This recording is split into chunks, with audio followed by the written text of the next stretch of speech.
The Tim Heale Podcasts. Ordinary people's extraordinary stories. Welcome to the Tim Heale Podcast. In this episode, I'm going to have a chat with Marsha. So Marsha, if you can tell me when or where you were born, if you could describe what it was like where you grew up, the schools you went to, and the education you received. Because you're a lady, we don't ask when you were born, but where. Oh, I can tell you. It's fine. It's fine. I was born in You're a lot younger than me, that's for sure. It's all good. I was born in 1970. I was born in Chatham, Ontario, Canada. And at that time, Chatham was Chatham here in England, you know. Oh, I did not know that. Yeah, Chatham, it's over in Kent. Okay. And, it's been there a long time. I mean, Henry VIII used to keep one of his boats there, and they used to have all sorts of ships run out just off the Thames, actually, Chatham. So there you go. Well, it's funny because outside of where I lived in Chatham was Kent County. Yeah. There you go. Yeah. So the county of Kent, the Garden of England. Oh, wow. So where I lived it was a city, and we lived on the outskirts. There was some farm area around us, but Chatham was very much factory, industrial, cars, was a lot of jobs in that way. And I lived there until I was 10. So I grew up in an area where, we would go to the YMCA. We would do things like where we had access to things. Like we were definitely more access to things as in our schools and what we could do and sports. And I was still definitely I was under 10 when we moved. I think we moved when I was 9 or 10 years old. So in that area, we were bused in our buses. We were in fairly big schools. It was what I knew as a kid. So when I was 10, these buses were they like the big yellow buses that you see in all the films, the same as they got in America. Very there's big. A big handle that opens the door, and there's a big scary driver in there that you don't muck about. Yes, I can say it was definitely, we were on buses all the time. It was nothing to be on school buses, to be on city buses. It was just something that we did. I can say, for timing's sake, I was very much a vibrant redhead when I was a kid. And in 1970, like in the 70 to 79, when I was in school, there was only a couple of us in all of school. That was not the norm. Like we definitely were different.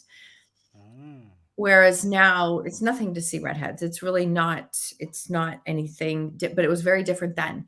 And I was very much the brunt of a ton of jokes, I was the only redhead in my whole family. So you don't want to know how many times I had milkman jokes. Milkman jokes is what I heard. I know.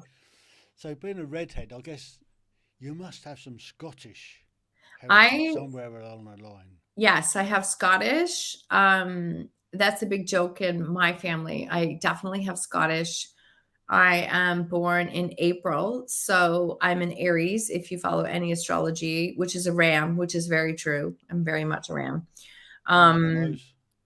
Yeah, I am. So redheaded, stubborn, Aries ram was who I was then and still who I am now. And it's funny because a lot of people that I knew that would think it would be the worst thing in the world to be the redhead, to be different, to be teased all the time. I actually didn't mind being different. It was something that I didn't mind, but it was definitely the brunt of many jokes as when I was younger. And then, so I think it was great. I guess your name helped along the way as well. It did. I was trying to remember. I think I was born before the Brady Bunch. I think I was born right when the Brady Bunch started or right before. And so my name was different. Marsha was different. And that was something that then, of course, as the Brady Bunch came, I was would forever hear, like, Marsha, Marsha, Marsha. Have you ever heard that? I'm like, yes, yes, I've heard it. Yes, I've heard it. Pretty much most of the time I've heard it. So my mom used to always say, no, we named you before. We named you before the show, before the show came out. That's So where they got the name from on the show. I don't know. That must be it. That must be it. But I liked it. I liked having a different name. I liked having red hair, and I didn't mind being different. Like, it was definitely, but in the time that I grew up, I think it's safe to say that kids were to be seen, not heard. They were not to, no, don't speak up, no opinions, no, just be quiet. That was very much like, that's not just our home. I'm pretty sure that was the norm. And Certainly was when I grew up as a kid. yeah, You see, they're not heard. Speak yeah, and spoken to. yeah, And yeah, corporal punishment was the order of the day. yep. It was definitely the order of the punishment at the time.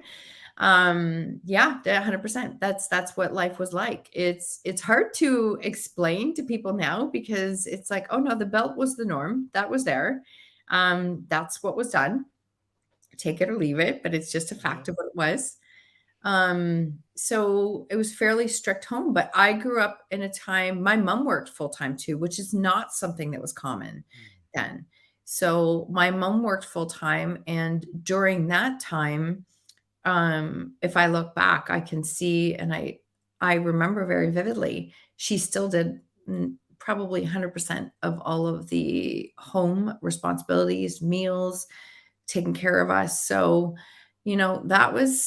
that had to be a lot harder for her than what was ever given or acknowledged for. And so I could never understand. I remember questioning it many times when I was a child, saying, I don't understand, why does mom have to do everything when she works full time too? Like, I don't understand. And yeah, I grew up in a time where there was many comments about that, but I didn't understand it. Did you pick up a lot of the chores then? Oh, are you kidding? Like, chores were, when I was younger, I mean, if we wanted to watch cartoons on Saturday morning, which is a big thing, it was never allowed until everything was done. And you didn't even think to question whether you wanted to do the chores or not. It wasn't a choice. Like, it was not a choice. It's just a fact. And so, I mean, we grew up from a very young age having a ton of chores, that we had a lot of responsibility. And I just assumed that was part of it. That was the norm. So between, being a child, going to school, playing, doing things like that, because you're still young, but we all had big responsibilities in the house. That it kept the house going because everybody had responsibilities.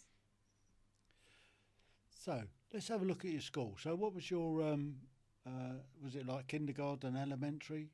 Yep, there was kindergarten, elementary, and at that school, I think I was at the same school from kindergarten, elementary, grade 1, grade 2, grade 3, and then we moved partway through grade 4. So what was that first schooling like? What was your favorite lesson during that time? Oh, I loved, I was such a perfectionist kid. I mean, everything from, like, printing, from crafts, from I ended up really starting to learn, like, science and numbers and math. It was easy for me. So I did like that. I vividly remember this. Like, it's funny because I forgot about this, and then you just prompted the thinking. Is when I was in grade 3, we had special needs. Kids were in all of our classes. One of the boys who was in our class was actually on the Jerry Lewis telethon. He was on Jerry Lewis telethon. And so we actually would have every child had a day that he was your responsibility to help. And I look back at that and I think, I know times are different, but that completely opened us and exposed us to so many different people with different needs, different populations. And I still think that was actually very, very important from a young age. There was no segregation, teasing, anything like that. We actually we grew, that was the norm. It was like that was my day to take care of everything that were his needs. So I think there's an advantage. I know things aren't done like that now, but that was a very interesting time, and that was the norm for us. Mhm. Ah, Mhm. so that was instilled in you from a fairly early age then, Yes, even it though was. they was taking the mickey out of you because of the colour of your hair. Right. The the the special needs kid in the class got off light then. Yes, he did get off light. He did. He did. We just really spent time taking care of each other. And I just remember it being a fun time. I remember it being a fun time. It was very early memory for me though, because I said we moved when I was 9. And then when we moved, my parents moved us for a job opportunity to oh, I should back up because I think this is a neat part of the story. Sorry. There was a time, I think I was in grade 2, my parents were able to buy a house that was going to be torn down. This was their house that they bought, and they were able to buy it for $1 because it was going to be torn down. They bought the house and they moved the house. So I remember as a kid seeing this house put on a truck and being moved across the city, and that was our house. But at the time, yes, it cost them to move the house and buy the property and all the things, but the opportunity to buy a house that was available for $1 was something. I remember my dad has been an entrepreneur his whole life. At that time, he was like, it's impossible to pass it up. It's meant for us. So Mm. I remember it took a whole summer to move that house, to get the foundation, to get it settled, to move the house. And that's where we lived for the rest of the time that we were living in Chatham. So they got the old the mega movers in then to sort of just jack the whole thing up, Yeah. stick it on the back of a truck, Yeah. drive it across the city. Yeah. It was That's very incredible. unheard of, right? It was very unheard of. It was Mm. probably 75. Very unheard of, but it was also an opportunity to, like, they were going to tear it down. They Mm. didn't want it. They were building up another business property and it was available. And he said, let's take it and make it happen. So it took a good chunk of the summer for that to be Mm. moved and settled. So I remember that. I do remember that as a kid because it was everybody thought it was really funny that my parents were moving a house, but Yeah. that was our house. Puts a slightly different spin on moving house, doesn't it? It Moving does. home. Move the whole thing. Yes.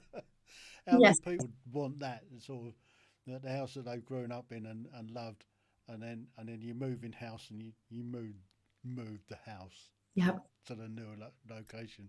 Yep. And we moved it to a location where it was like backing onto farm. We still were in the city limits, but we were on the outskirts. And so we were able to get, we had a big yard. They put a pool in, and that's just where we did everything was at the Mm. house. It was, yeah, I remember that. So did you use the pool as a skating ring during the winter? No, we did not. No, it was above ground. So no, we did not. It was no, but we swam like all summer. That's what we did. Mm. We lived in that pool. Like fish. Very much like Mm. fish. Very much like fish. So did you go to the same school? Yep. Just jump on a different bus. Yeah, I went to the same school. Yes, yes, I did, and just was on a different bus.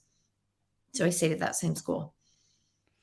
So you're still having the Mickey taken out of you and still having to look after the, hmm the Yeah. special needs. Yep. Yep. I do remember that very well. So it was fun. It was fun, and it was in a lot of ways, probably a very simple time. Hmm. hmm So let's move on a little bit. Let's move up a school. What about Okay. your middle school? Okay.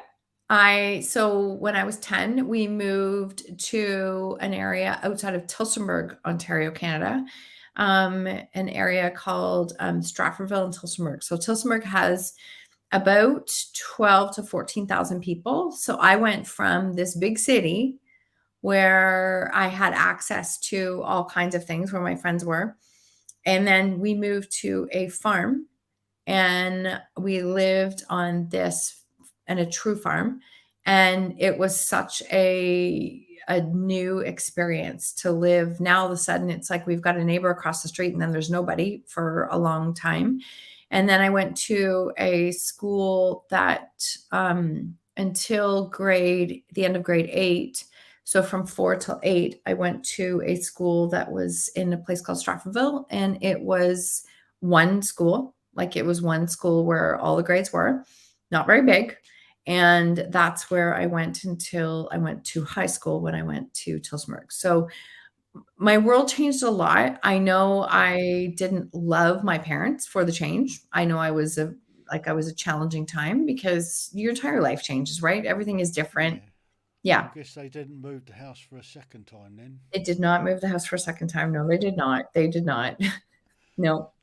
Had to leave the pool behind and Everything changed. We lived there for a number of years at that time, and then we moved to another house again. But yeah, it was 1980, and then like 1980 to 86 to 89, it was some very challenging economic times. Very, very high interest rates and mortgage.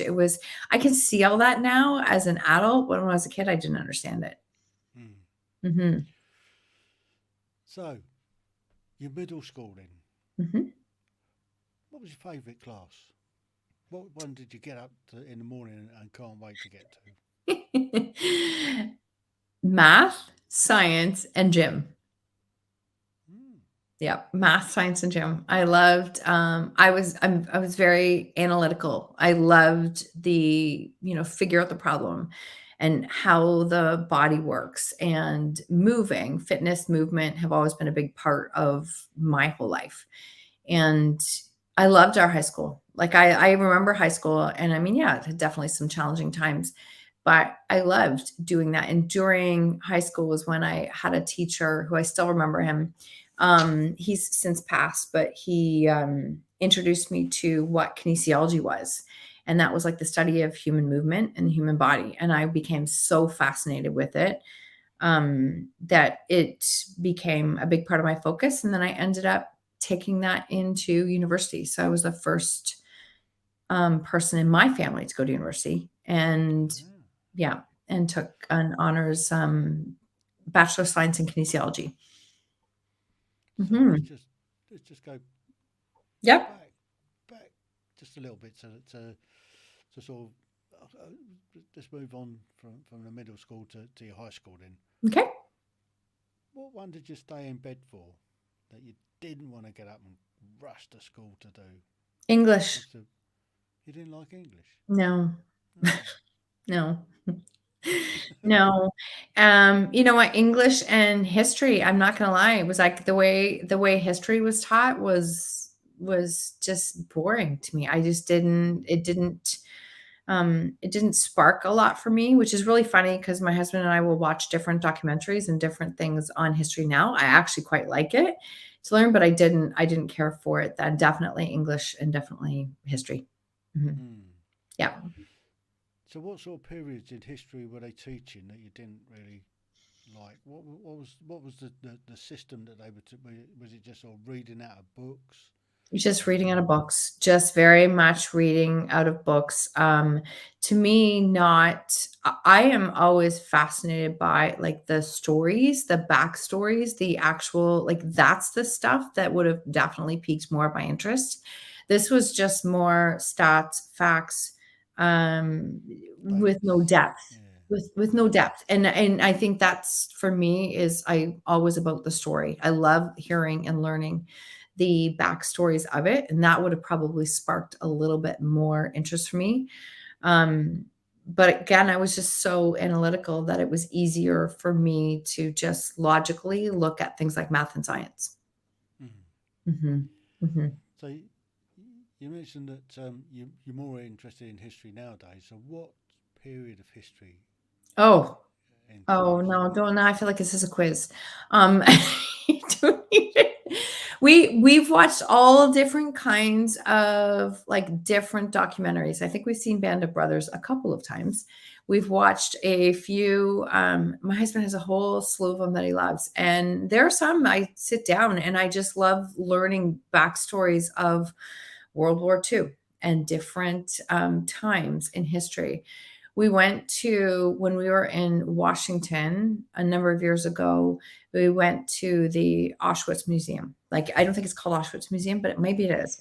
And we spent, I know this sounds very, it might not sound, it's not positive, but we spent the day and not just going through it, like reading. I wanted to see and understand how things led to get to where they did. Like, and I found it's hard. Pardon me, it was hard, but I like learning like that. I like understanding how did things come to be the way that they did. And it didn't happen by accident. It didn't happen overnight. When you really start to read that backstory and see how he came into power, it to me, I just like to learn that way and see the whole story. Mm. Hmm. Yeah, it's quite a thing to understand how the Second World War came about. I mean, it's, you know, we joke about it with the Germans that they started it and they said no, we didn't, and said yes, you did. You invaded Poland, but it goes back a long way before then.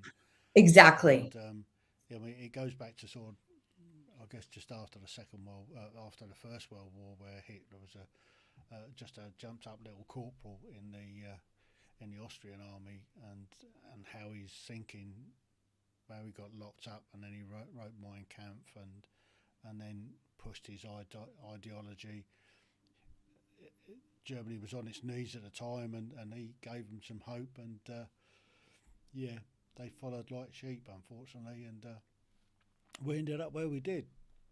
Yeah, it's like I said, I know it's a difficult topic, but I know as an adult, like I definitely, we watch and learn, and that's I do. I feel almost, especially if it's a story that I hear and it's a war story, especially if they say it's based on a true story, I almost feel like I owe it to somebody to watch that, because that's a story that deserves to be shared, and it's a story that deserves to be heard.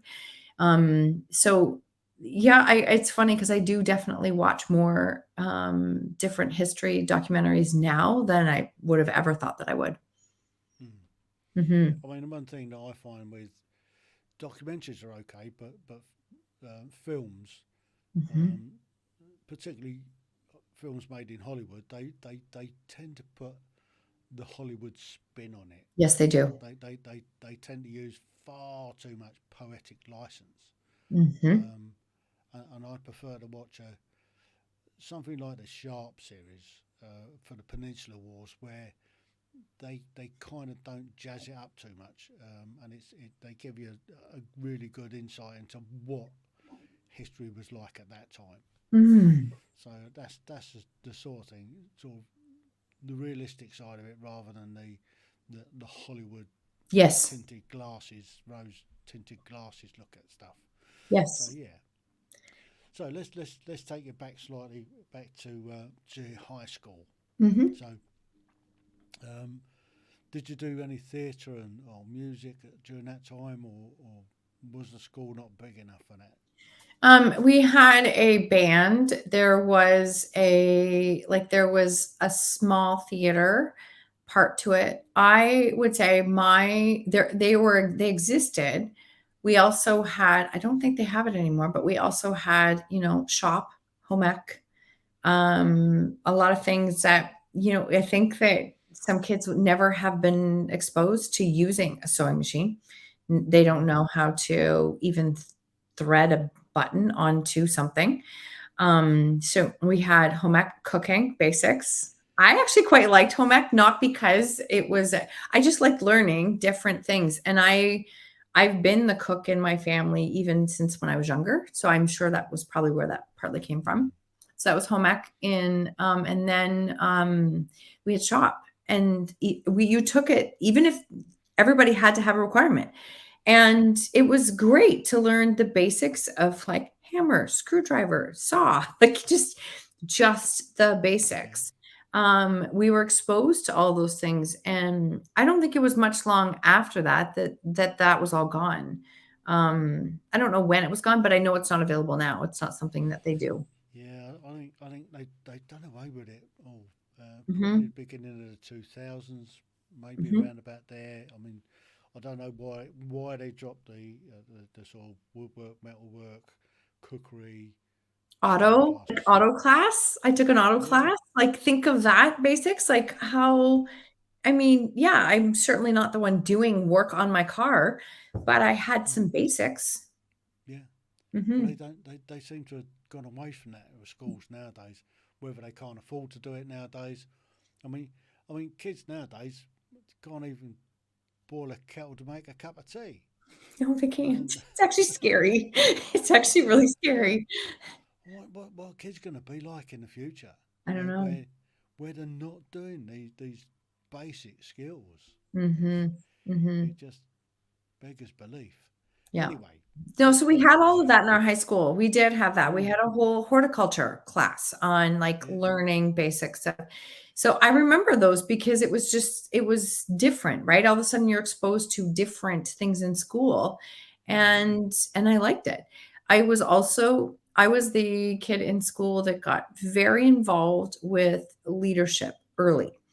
I think I was maybe 12 or 13 when I got accepted to do like a week-long leadership retreat. I would say that probably was more pivotal in my life than I ever realized. I think it is an incredible experience to expose 12 and 13-year-old kids who may be full of doubt about who they are as a person into a leadership week. And we went to a location probably 2 hours away from where I was. I didn't know anybody. And we all had, I think there was maybe a couple of kids per high school that made it through. And I literally would say that was probably a life-changing experience. I just didn't know it at the time. mm. Hmm. So they give you all these command tasks and stuff like that. I guess problem solving. Like Yes. you're in charge of Yes. this exercise. Everybody has to listen to you. You you you come up with a plan. Hmm. You lead them, and And how do you get them to work together, right? Like, is so yeah, yeah, leadership is not about us. It's about how can you get your team to work together. That was a big piece. The confidence, learning to speak, learning to trust yourself, like be okay with maybe getting it wrong, like doing work like that. It it 100% shaped me. And then mm, through high school, I was very much I did play sports, but I was very much involved in the leadership aspect of school. So grad council, students council for a number of years. And just involved in a lot of different things that involve leadership, and that was very pivotal in my high school years, and I loved it. mm. Hmm. Okay, so you graduated. Hmm. How did you graduate? Was it? Honors, Oh, and that was not big. SWAT, are we? But well, here's the other thing. I'm pretty sure if I was ever to go through and actually be tested, I'm sure I was slightly dyslexic because I school was not easy for me, but I had a great work ethic. Mm, That is the big piece of it. I had an incredible work ethic. I worked really, really hard to graduate with honors, and I knew if I wanted to take kinesiology, I had to have an honors, and mm, that's what I did. So I also met my husband in high school, and I'm still with him, which is unheard of anymore. But yes, we met in high school, both from the same small town. mhm. Hmm. So after high school, then after to college, Hmm. university. Hmm. I went to University of Waterloo, took my kinesiology degree, and graduated with my Bachelor of Science in kinesiology. Um, I'm very resourceful. So when it was like the last couple of months, my last term of university, I knew I wanted to work in a physio clinic, and I knew I wanted to find a physio that I could work and learn from. And I started looking outside of, I was living in Waterloo. I went back to Tillsonburg. I started to look, see if I could find, and I happened to stumble into a physio's clinic that I, just applying for a job. She on the spot started asking me questions. We did an interview there, and I walked out with a full-time job. So I had a full-time job before I graduated, which was unheard of, but I was resourceful. So you rushed ahead there. Yep. What was your first term like?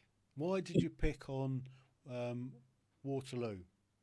When I picked on Waterloo, I applied to Queen's University in Kingston. I applied to Waterloo, and I applied to Guelph.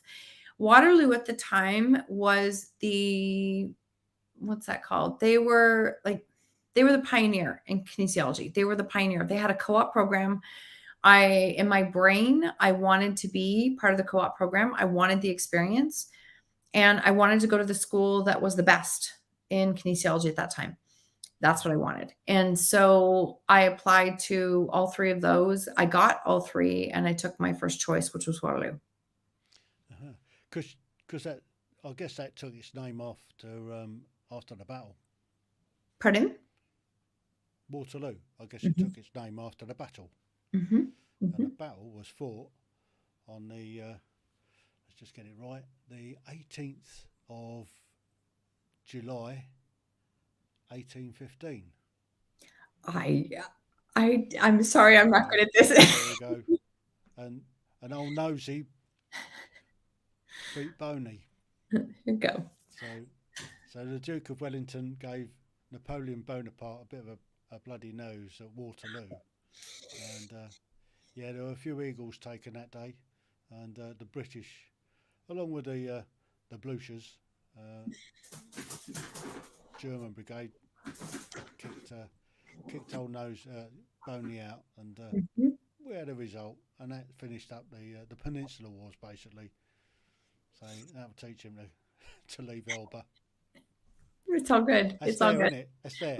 Yeah, it's there. It's all good. History. It's all good. History. So that's where your Waterloo got its name from, which is in Belgium. Yes, that I did hear. I don't know all the details though. There you go. There's a little bit of detail. Thank you. So, what was the first term like? Was it a big university, one of these massive Very big campuses? Very big. It's actually a very big university. University of Waterloo is a very big university, big campus, big. It was overwhelming. I'm not going to lie. I remember it being very hard. I lived in an off-campus residence. I didn't get into the residence on campus. And in an off-campus residence, it's a really tough way to go for university, because at least in an on-campus residence, there are some rules. Off-campus, there are not. And there were parties until, 6:00 in the morning on a Monday night and Tuesday. A lot of the building that I lived in, I think there was 18 women on that floor that I was on. And maybe, no offense, but maybe a couple people who were in science. The rest were in, English and different programs, arts programs. I think we went from 18, no joke, to maybe 6 to 8 on our floor by Christmas. That's how many failed. Wow. It was very challenging to keep up with my workload. My class hours, I think I had, between my labs and my classes, I probably had 33 hours of class a week, whereas I'm now living with people who have like 9 to 12 class hours a week and they're not going. So it was very challenging. But again, I learned to just lean into work ethic. I learned that I was a morning person. So I was, it sounds really, but I was the student that was at the library when it opened at 7, because if I could get 2 hours of work in, then I would do what I could. And then at the end of the day, I still am that way. At the end of the day, I was done. And so I didn't do a lot of work at night. I didn't pull the all-nighters like a lot of them did, because that's not how I learn. And I just found ways that work with me. But my workload was incredibly heavy. I think by Christmas, I think that we lost about 20% of our students because the workload was so heavy. And it was a Bachelor of Science degree in kinesiology. So my program was biology, physics, chemistry, biochemistry. That's what I took for the first term, first year. And then we started to get into other aspects. So then I took anatomy. And at that time, because at University of Waterloo, there is a ophthalmology program, we actually had cadavers. So I actually worked with cadavers in my second year and loved the learning so much that I became a TA, and I taught helped teach classes in anatomy for the next 2 years. So I had 3 years in the anatomy labs. Wow. So did that help pay for your education as well? It did. It did help pay. The other thing that I did do, because again, I'm resourceful. My parents didn't have a lot, and they're like, "This is all we can do." So I knew a lot of people who would work in, a restaurant or a bar, and I just didn't want to be doing that because of my time. So during that time, I found that through St. John's Ambulance, I was able to take my instructors for first aid and CPR, and I could teach first aid and CPR. So on Saturdays and Sundays, I would run classes. And at that time, so now we're talking like 1989 to 93, I think they paid me like $25 an hour, which was a lot as a student. And I could then work, 16 hours on the weekend and make half decent money. I could pay for my schooling, but that also meant that I didn't have weekends to do schoolwork. But that's what I did. That was probably how I put myself through university. And then in the summers, I actually, because I came from farm area, I worked in tobacco. So I worked in tobacco like pretty much when school was done until I went back to school. Yeah. So what did you do in tobacco? Make Um, Make Pardon? cigarettes. Yeah. Make cigarettes. Yeah. They don't use that word over in America, do they? Fags. No, They I call just them don't. fags in England. Yeah, no, Cigarettes. yeah. I never did smoke. It's not for me, but that's what we did as jobs. And that's how we did it. I worked at the kiln, and with the kiln at that time, in the beginning, it was like stick kilns that they would put the leaves down, they would get sewn onto the stick would go up the elevator into the kiln, and then you'd pick up any of the dry leaves. And then once they had dried, then they would be cured, and that was done separately. And then over time, they moved to bulk kills, and bulk kills were very different. It was like literally you just put them into this bulk area, and then it went into the kiln to dry. And so I did that for a number of years to help myself put myself through school. And I mean, even then, I can remember vividly, we got paid $75, $80 a day.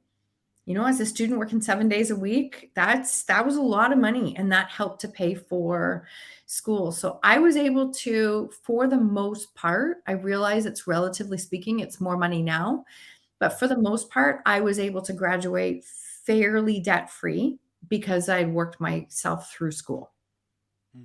Mm-hmm. Very commendable, that. I mean, so many kids come out of universities nowadays, even over here, with massive debts. How do you start? Never likely to get a chance to pay off. They'll never get it paid off. How do you start with like between, 70, 80, 90, $100,000 in debt before you don't have a job yet? Yeah. And yeah, that's definitely, I'm grateful for that. My husband had $10,000 of school debt that took us probably, a number of years to pay back, but it was paid back. But yeah, that was why, yes, my parents helped me with some basics, but then that was it. The rest of it was I had to figure it out myself. And I'm happy that I found ways to do it. So it wasn't easy, but I know it was all part of the process of learning to the discipline. Ah. Mm-hmm. So now we get to you graduated university Mhm. with honours, or you just Probably not honors in university, probably close. I was close. I don't think I was actually honors because the reason I remember that is I tried to apply to medical school. I had in my brain, I wanted to be a doctor, is what I wanted.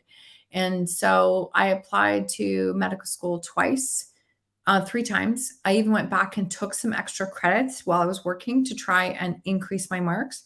But I think if I was honors, I was just barely like 82, 81, 82. But in order to get into medical school at that time, it was like 86 to 90 you had to have, and I just wasn't there.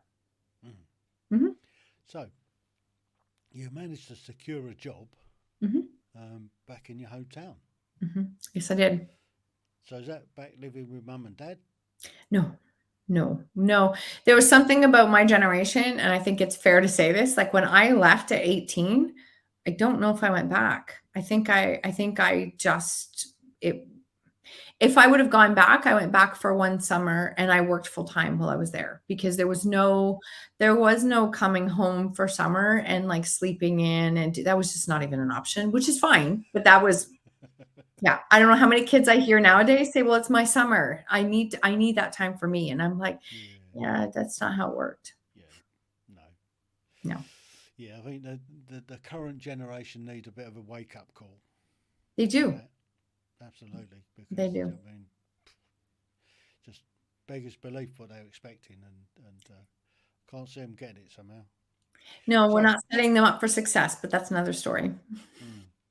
So what was the first job like then? My first job was I worked in as a kinesiologist with clients in physical rehab, post rehab. So they were, motor vehicle accidents, they were work injuries. I had to problem solve on the spot, and I liked that. Like I liked having to figure things out and helping people to get back to what their job was. So at that point in time, um, I worked there for probably 5, 6 years, maybe. And yeah, probably at least that. And I worked there full time. It was a great experience. I had a lot of friends who in kinesiology were working with physiotherapists, and they were literally just making ice packs. They weren't doing anything hands on. And I was with my physio, I was learning a lot. So I definitely learned a ton in those first years, and it was a really good experience. So did you end up being a physio terrorist yourself?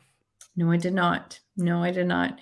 No, I after working in that area and seeing how there was a lot of holes in our system with physios and how things were done, that I knew that's not the route that I wanted to go. I didn't know exactly what I was going to do, but I continued working in my field as a kinesiologist, like I said, for a number of years until I had my own kids, and then I decided to do something slightly different. Mm. Mhm. So Yeah. what did you do slightly different? Well, I decided at that time they offered something back through the University of Waterloo where I could take a certification to really build my own. It was like a certified health professional program. So it was like a personal trainer, but definitely with a number of different credentials that went with it. So I Mm. went through all this testing, and then I decided that I wanted to start my own business to run my own personal training studio in Tilsmerg at that time. Because what I saw was there was a gap. People would finish their physiotherapy, and so they were done according to the standards of what was required from the physio, but they weren't ready to go back to their job yet. They weren't strong enough to go back to their job yet. And there was this gap in the system that I thought, well, maybe I can offer something along that lines to provide people with support. So I did that for probably 2 to 3 years. And so I was running my own business. Now all of a sudden I had 2 small kids, but I liked what I was doing. I was really building out, and personal training was very new still. That was not something that was even existing.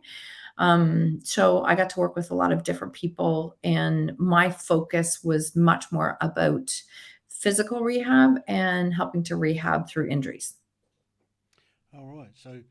So you kind of take it a step further from the physios, where Mhm. you take what they've done and then you build upon it to build up people's strength to sort of get them back to where they were before they had their injuries.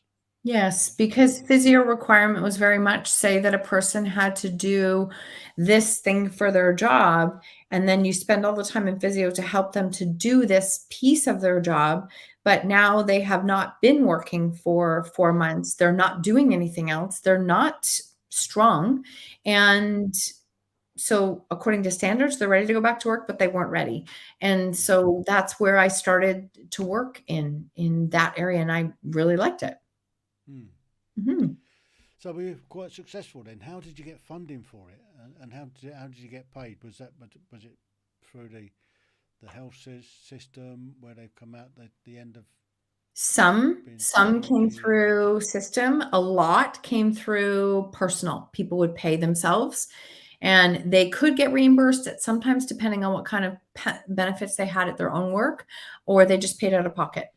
And that was the start of people kept saying that no one's going to pay out of pocket for this. Well, it apparently they do because it's a very big thing now. Personal trainers, I want to Yeah. be like strong as I can, etc. But as a kinesiologist, it was like I always wanted to brand myself that this was different than personal training. I was able to add my whole science background to it to help you to be safe while you did things and help you to get back to work. So that was the start of me building my own businesses. Hmm. Mhm. So how long did you do that for? You said about 3 years. I did that for about 3 years, and then we moved from Tilsonburg to Waterloo. We moved to Waterloo in 2001, and which is where we are now. And we moved up here. I was able to get a job at a Good Life. Worked at a Good Life gym for about a year. I didn't like working for big corporate. Just to be honest, I didn't like it. It was all about Why? sales numbers. It was not about service. It was all sales, everything. And I learned a lot about sales. I did learn a Foot lot. through, foot fall through the door. Yeah. It's not about quality; it's about quantity. There was no quality whatsoever. And at that point, I was actually like sitting in the top of the company for sales, but it just got to a point where it's like I can't sell anymore because I can't service them. Like Mm. I'm working 40 clients a week and I'm still trying to meet demands. And I understand how those businesses work, but I did that for about a year and I was like, I just don't fit here. I can't do this. I like to believe, and I still like to believe, that you can give great service and make money at the same time. I don't think it's one over the other, Mm. but I think service has to come first because those clients continually are your source of referrals. They're always your source of referrals. So the service, if you're not honoring the service that you're giving, then you're always looking for a brand new client. Mm. Mhm. So I did that for a year. And then at the end of that, so in 2002, I joined with 3 other people and we opened up our own personal training studio because I thought I always wanted to have my own studio, my own business. And my kids were young. They were at that time, probably 6 and 5. And, my husband was traveling and here I am running a business. It was a very busy, busy time. But I did that because I wanted the opportunity to create my own business too. But just like everything, I did that for about 7 years. And just like everything, you don't know until you do it. And owning a brick and mortar business is not easy. It is not easy. No. No. No, it's not easy. So I did that for, like I said, 7 years, and then I just had a point where it was like, I don't know if I can do this anymore. We were managing a staff of 12. We still had business debt. We were 7 years in, and it was just a lot. It was a lot of pressure and a lot of carrying that there was a part of me that was just like, can I just please go work and see my clients and not have to run everything? Mm. but that experience was important, right? It's an important to gain that knowledge.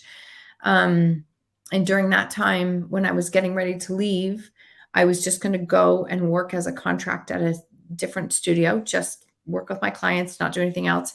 And then during that time, I also started teaching at our local college, Conestoga College, and they actually brought me in to teach a fitness and business entrepreneurship course, which I really liked because I was able to take them through. We always have big dreams when we're coming in and we're into this fitness, and it's like all these things I want to do. But just because you're really good at your skills in that field doesn't mean it translates into business. So few programs teach business, and that is just a big missing gap in my opinion. So I got to teach for 3 years at the college, and I liked that. That was classes of, 40, 50 students.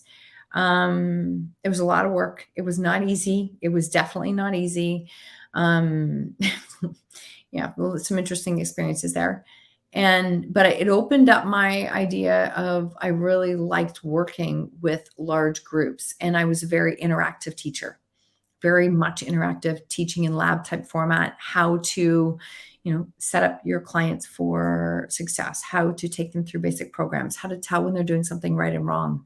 So I really enjoyed those 3 years. And then I just continued to do my own client work until 2020. And I did that for a When it number of all years. come crashing down. You know what? We all It got did. locked up. It did. It actually did. If I back up a little bit earlier than that, which is kind of where my story has really started from, is that it was about 2012, 2013, 2014, we started experiencing teen substance abuse with our teens.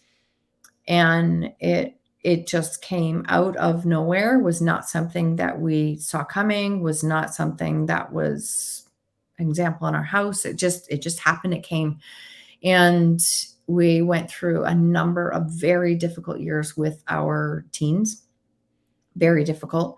And I spent a lot of time very much hiding but trying to get answers and solutions, but just stuck in the shame judgment story of, like, how did this become my life? Like, how did this happen? How can I fix this? What can I do?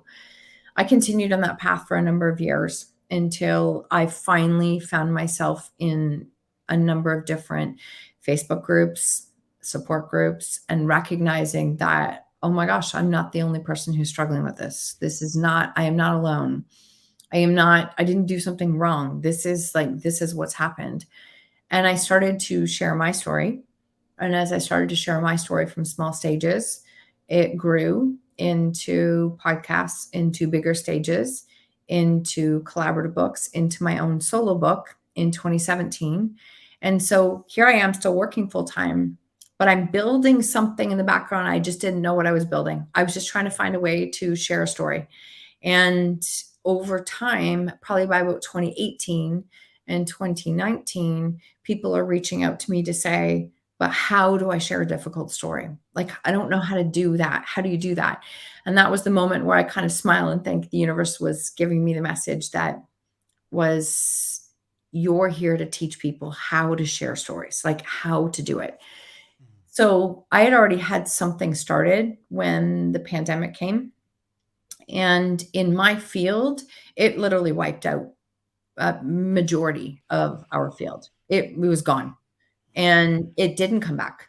It didn't come back. And our field, because I was a regulated health professional, that meant we had to pay our, $2,000 in dues every year in order to stay regulated. We were ordered off of work on March 17th of 2020. And by August, we still were not working.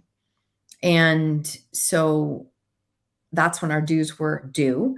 And I just was like, so wait, we have to pay our full 100% dues, and we legally haven't been able to work yet. This makes no sense. And I fought it. I did fight it for a while. And eventually it was like, then I guess I'm not going to continue. I turned 50 that year, and I thought maybe the part of the bigger plan is that I'm supposed to do something different. And so I started my business full time in coaching and speaking and podcasting and writing. And that's when it all changed. And I've been on that track since 2020. So, hmm tell me a little bit about your podcast. My podcast is called Own Your Choices, Own Your Life. I started in 2017 when my book was releasing, and I felt very called to start to share stories. The reason is I felt at that time that we weren't talking about the difficult things in life, right? We were just not. And there's this stigma behind all of the, I don't know how to share a story and whatever was everyone going to think of me. And I remember saying to a counselor at the time that I cannot find a whole lot of resources where people are talking about these kinds of stories. And she said, maybe that's because you're supposed to.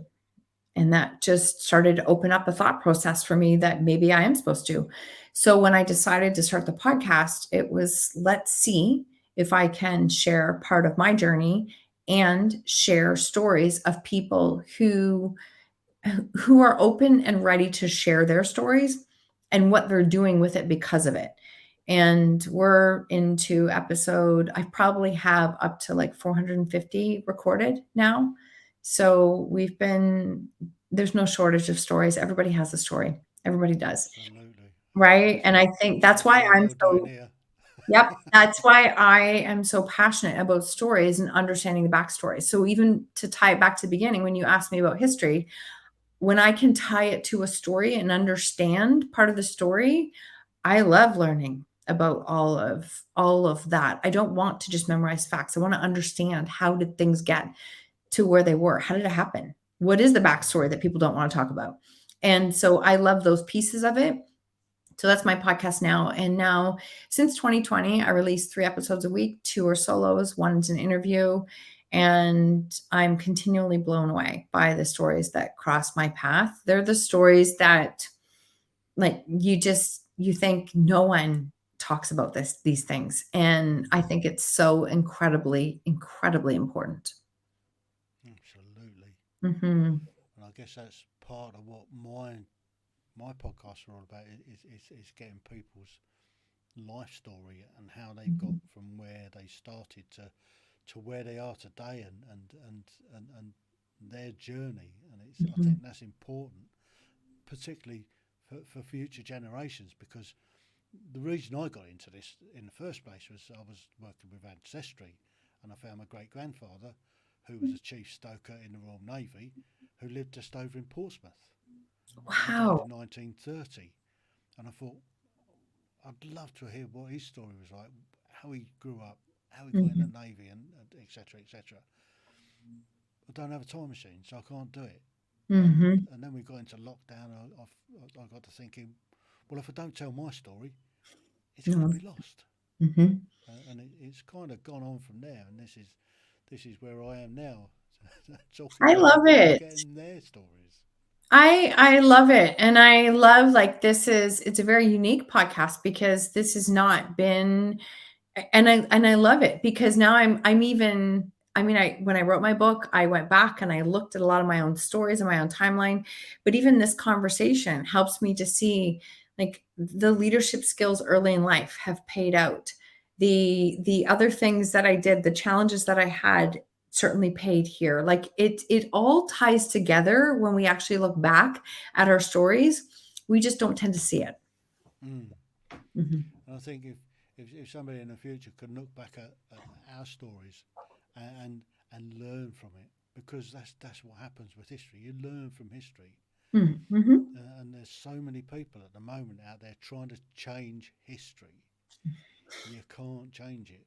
You can make history, you can't change it, and you can Ooh, only what a learn from great history. sentence. What a great sentence. And that's what I'm all about, is learning from other people's history. Mm-hmm. Mm-hmm. I love that. I love the concept. I do. I really do. I love the concept of what you're doing and how it's unfolding, because I'm super passionate about sharing stories. I wish people had been sharing stories earlier, because I spent probably 4 years thinking that I'd screwed up. I was a mom who had done it all wrong. Like, what did I do wrong? Why did we deserve this? And if it could happen to me, like, what what was wrong with me? And that's all I could think of. I know that sounds very self-centered, but that's what I felt, is that I'd screwed up. Yeah. It wasn't until I started to reach into other groups and understand that there were thousands of other parents who were struggling too. But we don't know that because we don't talk about the difficult things in life. So when I decided to start the podcast, and I've shared this story before, when I decided to start the podcast and I decided to write the books, I wish I could say that I had full support of everyone around me, and that's not true. That's just not true. It's not true at So, all. They were so scared. many people hide from the truth, Yes. and particularly if it's affecting those around you, Yes. it's really, really difficult to bring a difficult subject out into the open. Mhm. And yeah, it takes an awful lot of courage. Yeah, I think that would be my message for anybody who's listening. If you feel something pulled on you, like you feel like you're being pulled to do something, it might not even make sense to you.